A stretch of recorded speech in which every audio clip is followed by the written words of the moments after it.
আমরা যখন দেশের বাইরে পড়তে কিংবা ঘুরতে যেতে চাই বা যখন কোনো দেশের সরকার থেকে কিছু আমদানি করতে চাই, আমাদের একটাই কথা শুনতে হয়, ডলার লাগবে। ভাষার বেলায় পুরো বিশ্বে ইংরেজি, স্প্যানিশ আর ফ্রেঞ্চ এই তিন ভাষার প্রাধান্য থাকলেও কেন মুদ্রার ক্ষেত্রে শুধু ডলারই দুনিয়া দাপিয়ে বেড়াচ্ছে? কেন ইউয়ান, ইয়েন বা ইউরো চলে না? আমরা যেন ধরেই নিয়েছি আন্তর্জাতিক লেনদেন মানেই ডলার। কিন্তু এই ডলার কিভাবে বিশ্ববাজারে এত গ্রহণযোগ্যতা পেল, চলুন জানা যাক। দ্বিতীয় বিশ্বযুদ্ধের আগে বিশ্বের বেশিরভাগ দেশ আন্তর্জাতিক লেনদেন করত সোনার মাধ্যমে। কিন্তু যুদ্ধের সময় 1944 সালে আমেরিকার ব্রেটন উডসে বসে বিশ্বের 44টি দেশ একটি নতুন চুক্তিতে রাজি হলো। সিদ্ধান্ত হলো বিশ্বের সব মুদ্রার মান বেঁধে দেওয়া হবে ডলারের সাথে, আর ডলারের মান বেঁধে দেওয়া হবে সোনার সাথে। প্রতি আউন্স স্বর্ণের দাম ঠিক হলো $35। কারণটা সহজ, তখন বিশ্বের মোট সোনার রিজার্ভের প্রায় 70% ছিল আমেরিকার হাতে। যুদ্ধে ইউরোপ বিধ্বস্ত হলো, কিন্তু আমেরিকার অর্থনীতি তখন তুঙ্গে। স্বাভাবিকভাবেই ডলার হয়ে উঠল বিশ্বের সবচেয়ে বিশ্বস্ত মুদ্রা। কিন্তু 1971 সালে আমেরিকার প্রেসিডেন্ট নিক্সন একটি সিদ্ধান্ত নিলেন, যা এখন নিক্সন শক হিসেবে পরিচিত। তিনি ঘোষণা করলেন যে ডলারের সাথে সোনার সংযোগ আর থাকবে না।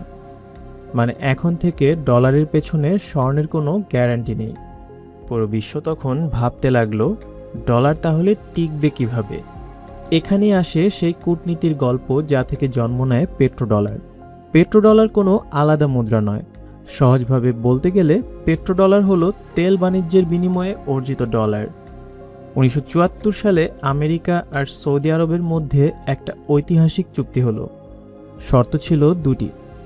সৌদি আরব তেল বিক্রি করবে শুধু ডলারে, বিনিময়ে আমেরিকা দেবে সামরিক সুরক্ষা আর অস্ত্র সহায়তা।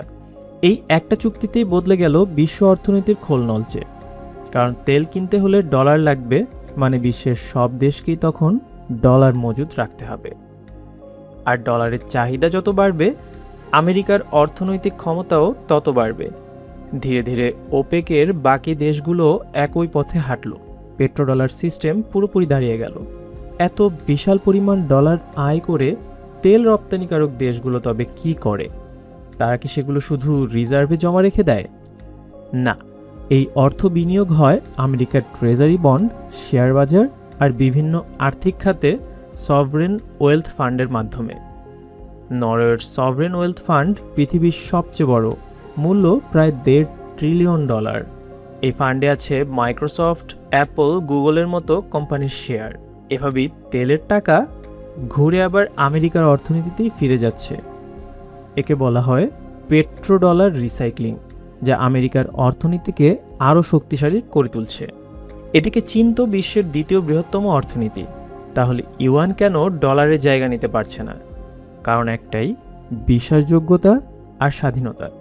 আমেরিকা নিজেকে নিওলিবারেল ডেমোক্রেসির হিসেবে দাবি করে, আর দ্বিতীয় বিশ্বযুদ্ধে ক্ষতিগ্রস্ত দেশগুলোর সহায়তা দিয়েছে দেশটি। এমনকি পারমাণবিক বোমায় বিধ্বস্ত জাপানও আমেরিকা থেকে অর্থনৈতিক সহায়তা পেয়েছিল। মার্কিনিরা এভাবে বিশ্বস্ততা অর্জন করে পুরো বিশ্বের, যা স্নায়ুযুদ্ধ শেষে চীনের মতো সমাজতান্ত্রিক অর্থনীতি অর্জন করতে পারেনি। ডলার মুক্তভাবে রূপান্তরযোগ্য, যে কোনো দেশ যে কোনো সময় ব্যয় করতে পারে। কিন্তু ইউয়ানের বিনিময় হার এখনও চীনের কেন্দ্রীয় ব্যাংক নিয়ন্ত্রণ করে। মানে আপনার হাতে ইউয়ান থাকলেও আপনি স্বাধীনভাবে বিনিয়োগ করতে পারবেন না। তবে চিত্র কিছুটা বদলাচ্ছে। 2024 সালে বৈশ্বিক মুদ্রা রিজার্ভের 58% ছিল ডলার। 2026 সালে সেটা নেমে এসেছে 56.9%। আর ইউয়ানের ভাগ ছিল 2.6%, যা চলতি বছর 6% উঠেছে ইতোমধ্যে। রিজার্ভের পরিমাণ কম বেশি হলেও পার্থক্যের অনুপাত বিশাল। তবে তেলের আয় সবসময় ভালো কাজে লাগেনি। এই আয় কখনো কখনো ব্যয় হয়েছে অস্ত্র কেনায়, মানবাধিকার লঙ্ঘনে আর যুদ্ধে। 2022 সালে ইউক্রেনে আক্রমণ করলে পশ্চিমারা নিষেধাজ্ঞা দেয় রাশিয়ায়, কিন্তু তেলের আয় থাকায় রাশিয়া এখনও টিকে আছে। 2024 সালে সৌদি আরবের মূল পেট্রোডলার চুক্তির 50 বছর পূর্তি হয়।